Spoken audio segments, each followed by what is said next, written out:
ವೀಕ್ಷಕರಿಗೆ ನಮಸ್ಕಾರ. ಎಲ್ಲರಿಗೂ ವರಮಹಾಲಕ್ಷ್ಮಿ ಹಬ್ಬದ ಶುಭಾಶಯಗಳು. ನಾವು ಈ ಸರಿ ವರಮಹಾಲಕ್ಷ್ಮಿಯನ್ನು 3ನೇ ಶುಕ್ರವಾರ ಆಚರಣೆ ಮಾಡ್ತಾಯಿದ್ದೀವಿ ವೀಕ್ಷಕರೇ. ಇದು ಹುಣ್ಣಿಮೆಯ ಮೊದಲ ದಿನ ಬಂದಿದೆ ಈ ಸರಿ. ಏನಪ್ಪ ಅಂತಂದರೆ ಟೈಮಿಂಗ್ಸು ನಾವು ಬ್ರಾಹ್ಮಿ ಮುಹೂರ್ತದಲ್ಲಿ ಮಾಡೋದಾದರೆ ಯಾವುದೇ ಟೈಮ್ ನೋಡೋದು ಬೇಡ ವೀಕ್ಷಕರೇ. ಅಷ್ಟರೊಳಗೆ ಆಗದೇ ಇರೋರು ಇರ್ತಾರೆ. ಅಂಥವರು 6:30ಯಿಂದ 8:30 ಮಾಡಿ ವೀಕ್ಷಕರೇ. ಅಂದರೆ ಎಲ್ಲ ರೆಡಿ ಮಾಡ್ಕೊಳ್ಳಿ.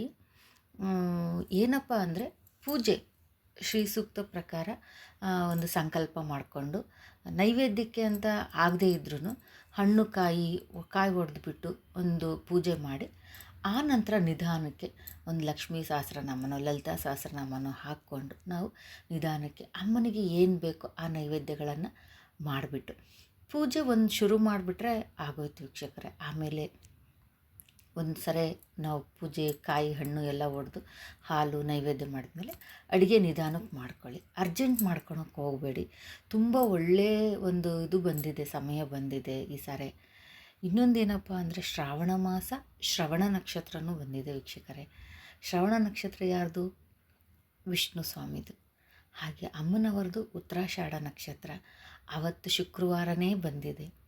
ವಿಶೇಷವಾಗಿ ಮಹಾಲಕ್ಷ್ಮಿ ಅಮ್ಮನವರ ಪೂಜೆಗೆ ಒಂದು ವಿಶೇಷ ಘಳಿಗೆ ಅಂತಲೇ ಹೇಳ್ಬೋದು. ಹಾಗಾಗಿ ನಾವು ನಿಧಾನಕ್ಕೆ ನಮ್ಮ ಇಲ್ಲಿಯ ಪ್ರಕಾರ ಹೋಳಿಗೆ ಮಾಡ್ತಾರೆ ಕೆಲವರು.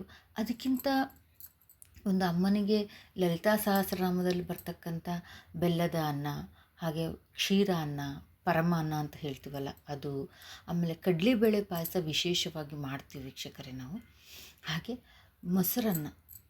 ಮೊಸರನ್ನಕ್ಕೆ ಎಲ್ಲ ಹಾಕಿ ಒಗ್ಗರಣೆ ಕೊಟ್ಟು ನೈವೇದ್ಯ ಮಾಡಿ, ಅದು ಅಮ್ಮಂಗೆ ತುಂಬ ಶ್ರೇಷ್ಠ. ಹೀಗೆ ನಾವು ಪೂಜೆ ಮಾಡೋಣ ವೀಕ್ಷಕರೇ. ಶ್ರದ್ಧೆ, ಭಕ್ತಿ, ಯಾವುದೇ ಆಡಂಬರ ಬೇಡ.